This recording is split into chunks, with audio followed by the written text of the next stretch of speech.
किसी गांव में एक साधु रहा करता था। वह जब भी नाचता था तभी बारिश होती थी। इसलिए गांव के लोगों को जब भी बारिश की ज़रूरत होती तब यह लोग उस साधु के पास जाते और उनसे अनुरोध करते कि वह नाचे, और जब वह नाचने लगते तो बारिश ज़रूर होती थी। कुछ दिनों बाद 4 लड़के शहर से गांव में घूमने आए।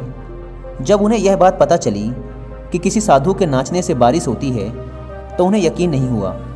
शहरी पढ़ाई लिखाई के घमंड में उन्होंने गांव वालों को चुनौती दे दी कि अगर हम भी नाचेंगे तो बारिश होगी, और अगर हमारे नाचने से बारिश नहीं हुई तो साधु के नाचने से भी बारिश नहीं होगी। अगले दिन सुबह सुबह गांव वाले उन चारों लड़कों को लेकर साधु के कुटिया के पास पहुंचे। गांव वालों ने साधु को सारी बात बताई। फिर उन लड़कों ने नाचना शुरू किया।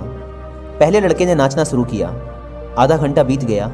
फिर पहला लड़का थक कर बैठ गया, पर बादल नहीं दिखे। कुछ देर बाद दूसरे लड़के ने नाचना शुरू किया और 1 घंटे बीतते बीतते वह भी थक कर बैठ गया। बाकी दोनों लड़कों ने भी ऐसा ही किया, पर बारिश नहीं हुई। अब साधु की बारी थी। उसने नाचना शुरू किया। 1 घंटा बीत गया, पर बारिश नहीं हुई। साधु फिर भी नहीं रुका, वह नाचता ही रहा। नाचते नाचते 2 घंटे बीत गए, पर बारिश नहीं हुई। 4 घंटे बीत गए, पर बारिश नहीं हुई।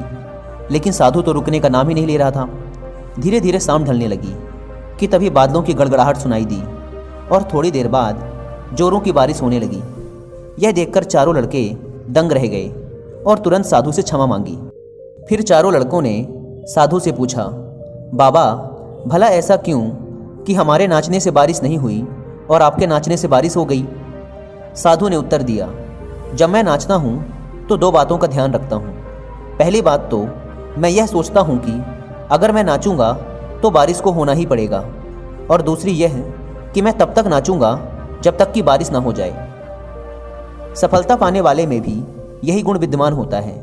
वे जिस काम को भी करते हैं उसमें उन्हें सफल होने का पूरा भरोसा होता है, और वह तब तक उस काम को करते हैं जब तक कि उसमें सफल ना हो जाएं। इसलिए अगर हमें सफलता हासिल करनी है तो इस साधु की तरह ही अपने लक्ष्य को प्राप्त करना होगा।